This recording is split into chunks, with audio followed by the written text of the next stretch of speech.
কীটা হয়েছে দাদা, আপনি ফ্লোরে ঘুমাই দিয়েছেন কে রে? গতকালকে রাত্রে আমি ডিউটি থেকে আসি, ডিউটি থাকা তো ঘর থেকে সব জিনিসপত্র লয়ে গেছে। কেডা?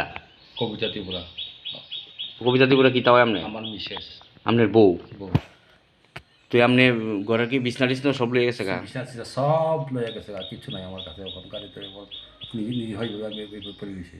আপনি কি করেন? আমি পুলিশ চাকরি করি, রাজেশ ত্রিপুরার সঙ্গে আমি, উনি পিজি ওই এডিসি মিনিস্টার যে রাজেশ ত্রিপুরা। হ্যাঁ। তো আপনি কালকে কোন সময় ছিলেন বাড়িতে? কালকে আমি ধরেন বিকাল রাত্রে 7টার মধ্যে আগে পড়ছে। আয়া দেখেন ঘরটর সব খোলা, যত খোলা খোলা, হ্যাঁ। এমনি এমনি দিছে মালপত্র সব লয়ে গেছে গা? সব লয়ে গেছে। কই গেছে গা কইতেন পারেন না? না। তো আপনি থানাতে জানাইছেন নি? হ্যাঁ, থানাতে আমি জানাইছি। কীটা কইছে? থানাতে দিয়েছি, থানাতে কইছে আমরা তোমার তুমি যা কিছু হইতো না, তুমি গিয়া থাকো, কইছে এরকম কইছে। তো আপনি এই সারা রাত্র কালকে এমনি আসলেন না খাইয়া? রাত্রে খাই এমনি না, এমনি দিয়েছি গ্যাস ট্যাস সব লয়ে গেছে গা? সব লয়ে গেছে। এটা কোন জায়গা?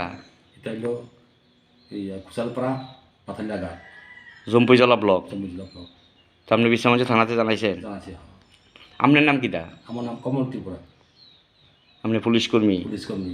এই সারা রাত্রে এমনি ফিরে দিছে? সারাতে এমনি পড়ে গেছি।